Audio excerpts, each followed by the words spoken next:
that right there. Man, this ain't my balcony. Hey, man. Roll again, bro.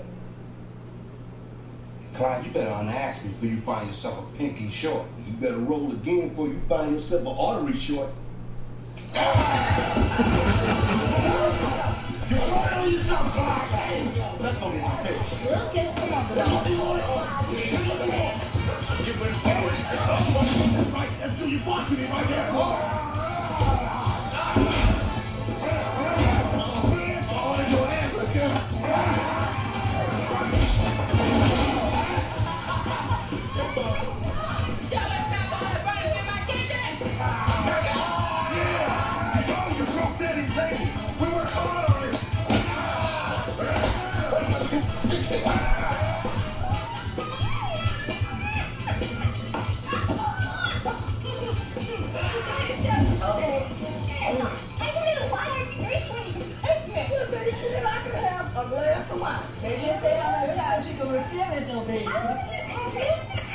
How about another? That's so phenomenal.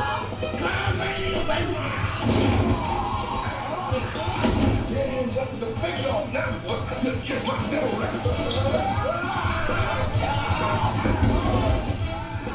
These fools are playing dice. Ladies, get the tartar sauce and the hot sauce because the Jenkins family is about to load down. What are y'all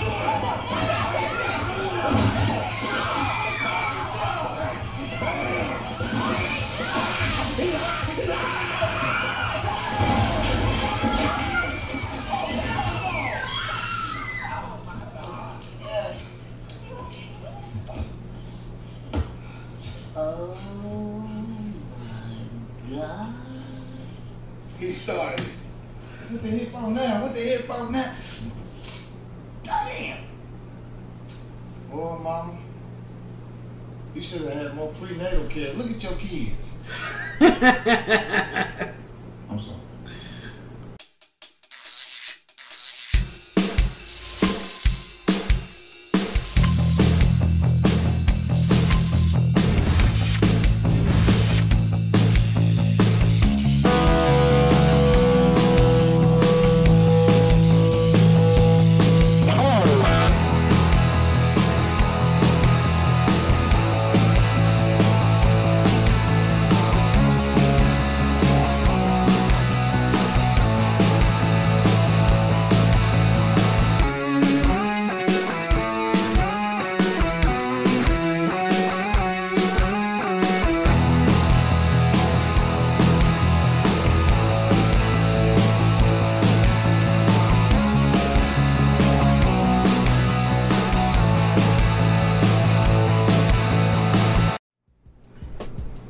What's going on, ladies and gents in Cyberland? Coming back to you with another film review. This time we're moving on to a comedy that has a lot of good points. It's funny, it's kind of quirky. Well, I don't know if quirky, but it has that southern funniness to it.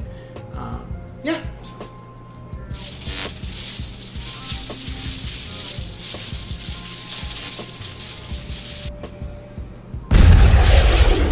Welcome home, Rosecoe Jenkins. You know, every time I think of Rosecoe Jenkins, I don't know, it just pops in Leroy Jenkins from World of Warcraft, that whole incident. But anyway, this film is about Martin Lawrence, starring Martin Lawrence, has James Earl, oh my goodness, James Earl Jones, the late Michael Clark Duncan, Monique, what's his other name? Cedric the Entertainer. I forget his name, but he's done other films too. Mike Epps, got it. And the film is about Rosecoe pretty much being distant from his immediate family for years. And there's this southern family reunion, and he comes back, but he's still, you know, even though the film is a comedy, the film also is a drama, but not too serious until certain parts, because Rosecoe has a lot of demons, but they're not presented like demons like you would think. But he has a lot of animosity towards his family, low key, because you see these incidents of when he grew up, how he was treated by his siblings, and how he was treated by his parents, almost like he was pretty much the redheaded stepchild kind of thing. And he has resentment towards his family about that. He tries to be happy-go-lucky when he sees them, but the reality is he's not. Like, the longer he stays at his family's home, the more that everything's coming back. Whereas when he left, he was able to forget about all that and didn't have to be reminded of the scrutiny that every time he didn't achieve something, or he came up short or something, he was ridiculed. And I think that it's elaborated to an extent, and that's probably why he pretty much stayed away from his family. He just got tired of it. He could never just be accepted. It was always like, you're not good at this, you're not good enough or something. Whereas the rest of his family didn't have that same strain. And he has a huge animosity with Cedric the Entertainer's character for obvious reasons because of that.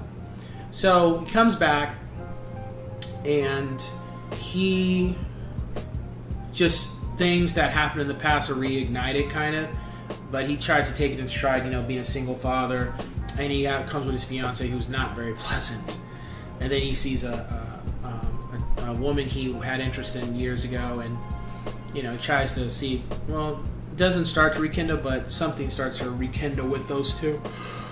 And throughout the film, he kind of falls back into the same situations where he's kind of made a mockery of, or he gets into situations with Clyde, or situations with his sister or his older brother. So it's kind of interesting to see that. The film was entertaining. The story was straightforward. It was nice to see James Earl Jones. I hadn't seen him in a while. So it was nice to see him come in here, and he didn't really have to do much. It's just his persona and his voice was really enough at times, That was good. Mike Epps was being Mike Epps on the comedy side. So just think of Friday after next Friday, but toned down a little bit, but still kind of being sneaky and kind of a hustler and being up to no good. Michael Clark Duncan was good. He was almost like the seriousness of James Earl Jones, but more into a modern perspective about things. So that was cool to see. He's kind of like his dad, but not totally, just more modern.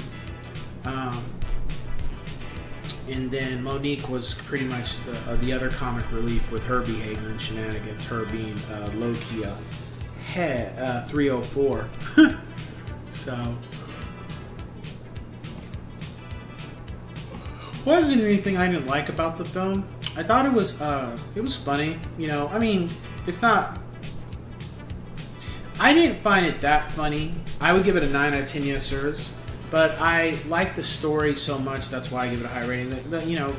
For me, comedy, my thoughts on what comedies are may be a lot different from what other people like. Certain films I laugh at that are technically not comedies, and people don't laugh at those, and I do. So it's one of those things where films that are considered comedies, I may not find them funny, whereas films that aren't comedies but have something in them that's totally dark in humor or really just off the wall of a situation, like more slapstick but serious, I find those funny. It's a good film. It has a lot of family ideals and guidance, words of wisdom, pretty much. So I would say, go ahead and check it out.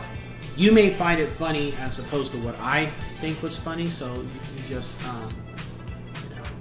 I don't think you'd be disappointed, but it's a straightforward film. There's nothing too. There wasn't anything too surprising. There was one thing. Not surprising, but I would say this.